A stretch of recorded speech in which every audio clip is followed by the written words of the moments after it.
Jamaica has recorded 59 new cases and 1 additional COVID-19 fatality, increasing the total of confirmed cases now to 91,927 and 2,433 fatalities to date. The deceased is a 70-year-old male from St. James who died on November 15. Meanwhile, of the new infections, 26 are females and 33 are males, ranging in age from 1 to 89 years. In our COVID-19 parish breakdown, Kingston and St. Andrew recorded 23 cases, St. James recorded 8 cases, St. Elizabeth 7 cases, St. Anne recorded 6 cases, Manchester and St. Catherine recorded 5 cases each, Hanover recorded 3 cases, Clarendon and Westmoreland recorded 1 case each, while Trelawney, Portland, St. Thomas and St. Mary did not record any new cases for the period. In the meantime, there were 29 additional recoveries, increasing the total of recovered persons now to 63,624. Still tonight, the Ministry of Health and Wellness has advised that come Monday, December 20, digital vaccination cards will be made available to the public. Now, this means that persons who have received their COVID-19 shots will be able to download their vaccination verification cards from the Ministry of Health and Wellness's website as proof that they have received the jab. Health and Wellness Minister Dr. Christopher Tufton made the announcement during a media briefing late yesterday. Dr. Tufton shared that the digital cards will bring Jamaica in line with global COVID-19 vaccination standards. The Vax cards can be downloaded at vaxcert.moh.gov.jm. The downloadable Vax cards will feature a quick response code, which the MOHW says will enable the information in the card to be validated. The digital Vax cards will also be able to generate a new card on demand. The electronic feature allows the card to be accessed via phone or other electronic devices. The cards will be accepted by international airlines and governments globally. The MOH has also indicated that in a bid to ensure equitable access to these cards, all fixed vaccination sites will have a team of persons to support the public in the printing of cards on request.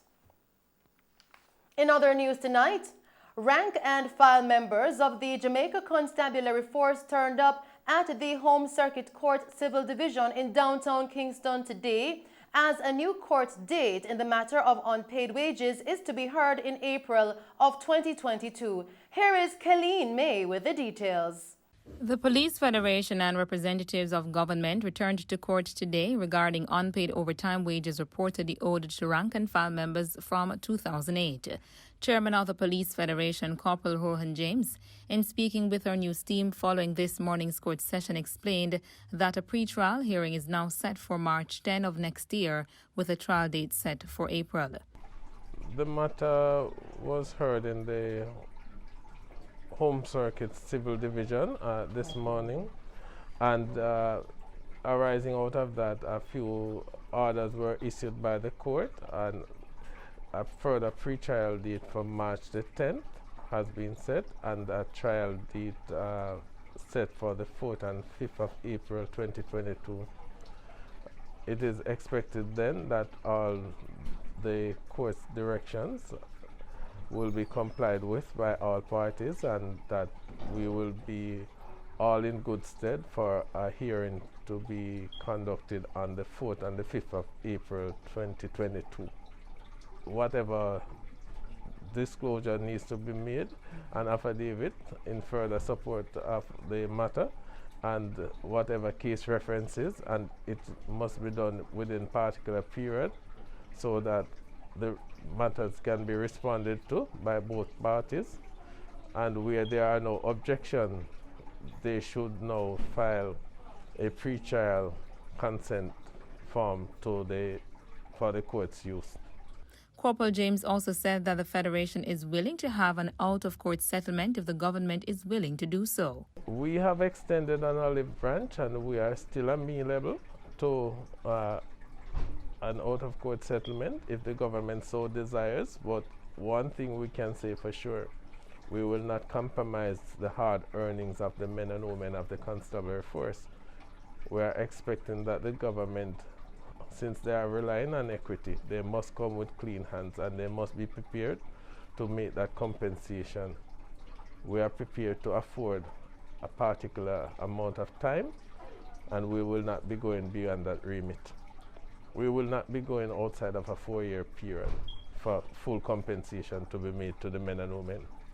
And we expect that since the matter is before the court, we also have other alternative mechanisms that we believe can bring about a result, and we would want that leverage to be made to counsel so that this issue can be settled amicably. We continue to serve the citizens of this country. They are our greatest stakeholders, and we will continue to lend them the support and the safety and security, and continue to be professional.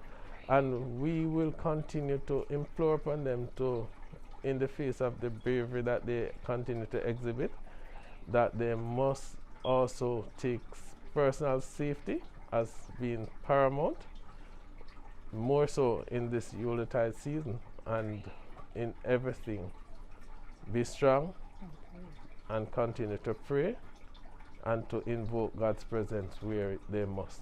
Past chairman of the Police Federation, Arlene McBean, asserted that the federation will continue until justice is served. I am quite confident that good sense will prevail in this matter, even though there were different deliberations done, both from the Jamaica Police Federation legal team and the government legal team. You know, I believe that at the end of the day, we will all benefit as rank and file members, because the government, they owe us. So therefore, some settlement should be reached previously, and to date we are here at this point. But the Police Federation, we will not relent in our efforts. We have a mandate and it will be fulfilled. So I'm just inviting the government of Jamaica to partner with us and pay the national security apparatus of the land. The past chairman also explained that overtime pay owing reported by the government and the 48-hour work week are not the only items of claim that will be put forward by the Federation. All right, so we have a 2-year contract. Each time we negotiate, there is a signed heads of agreement. Within that time period, it is expected that the government of Jamaica or the Jamaica Constabulary Force and MNS should do the necessary implementation for the necessary items of claim that will benefit the rank and file members. To date, we have seen a clear delay, and this delay has hampered many things for us. And we would love to see some corrective measures in place, because really and truly the 40-hour work week and overtime payment is not the only item of claim. The government knows that. But we are focusing on the monetary aspect that will help us have a livable standard, as a survivability standard for ourselves and our families. Reporting for Mello TV News, I'm Colleen May. Thank you, Colleen, for that report. Still tonight, the Jamaica Constabulary Force, JCF, says it will be targeting crime hotspots in parishes across the island during the Christmas season. Head of the Public Safety and the Traffic Enforcement Branch, PSTEB, Assistant Commissioner of Police, ACP Gary McKenzie, said that the High Command continues to pay keen attention to parishes on its radar. Focal points are Kingston and St. Andrew, St. Catherine, the Western parishes, St. James, Westmoreland, and other parishes such as St. Anne, where activities are usually heightened at this time of the year, he noted. He added that the JCF continues to integrate the use of technology in its policing efforts, which has assisted its crime-fighting activities across all parishes. In the meantime, he said that the JCF is addressing incidents of predial larceny. As we continue with the news tonight, the House of Representatives has approved a resolution extending the zones of Special Operations ZOSOs in Denham Town, West Kingston, Norwood and Mount Salem, St. James, and Greenwich Town and August Town in St. Andrew for another 60 days. The resolution was moved by Deputy Prime Minister and Minister of National Security Dr. Horace Chang.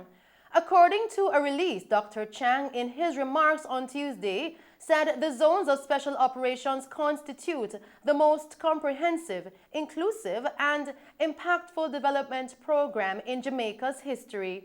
He noted that through the ZOSOs, the government is ensuring that community transformation takes place on a secure foundation. The zones have transitioned into different phases of the Clear, Hold, Build strategy. Mount Salem and Denham Town continue into the Build phase. August Town and Greenwich Town are in the Hold phase, and Norwood remains in the Clear phase of the strategy. Continuing with the news tonight, the Consumer Affairs Commission, CAC, is reminding shoppers to ensure that they get their receipts when making purchases this Christmas season. Speaking recently, Director of Communications at the CAC, Latoya Halstead, said that consumers are to be vigilant about getting their receipts, as this is the time of year when many vendors will be traveling from place to place. She noted that when a consumer purchases an item without getting a receipt, it makes it very difficult for the CAC to assist in getting redress.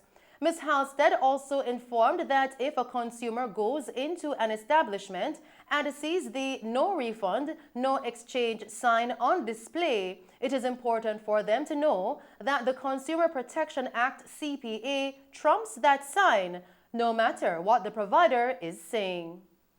She indicated that provisions are made in the Act to assist consumers should they encounter challenges with an item that has been purchased.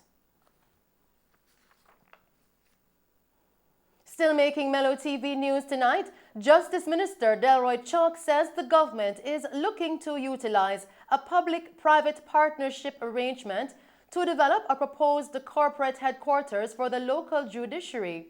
He was responding to a suggestion from Chief Justice the Honorable Brian Sykes, who said the judiciary should have a well-appointed place where it can host important visitors, among other key engagements.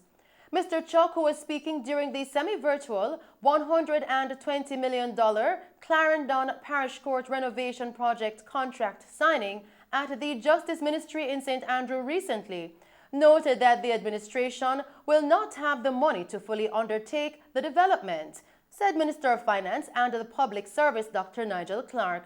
He further stated that they're going to look at a public-private partnership. Mr. Chalk also said that in recent discussions with the Finance Minister regarding the corporate headquarters, it was proposed that the old Attorney General's chambers be considered. The Justice Minister further explained that it was further suggested that the structure be developed to accommodate the Court Administration Division CAD and offices for judges, among other facilities to serve the courts. Mr. Chalk said under the arrangement being considered, the developer contracted will build out the facility and hand it over to the court, and then the government would repay them over a period of time. Additionally, Mr. Chalk said the government is giving consideration to creating a justice center within the area bordered by King, Barry, and Tower Streets. Prime Minister Andrew Holness says that a strategic review of the Heart NSDA Trust will be announced shortly. Mr. Holness, who made the disclosure during the sitting of the House of Representatives on Tuesday, said that the government is expected to receive a report on a review of the entity being undertaken by the Education Transformation Task Force in a few months' time. The Prime Minister was responding to questions posed by opposition spokesperson on finance, Julian Robinson. He further informed that internal reviews of the Heart NSDA Trust are currently underway. He informed that advertisements will go out shortly for the position of Managing Director. And that's our news package for you tonight. Thank you for tuning in to Mello TV Evening News at 8. I am Shelley Ann Hill. Do stay safe and pleasant viewing.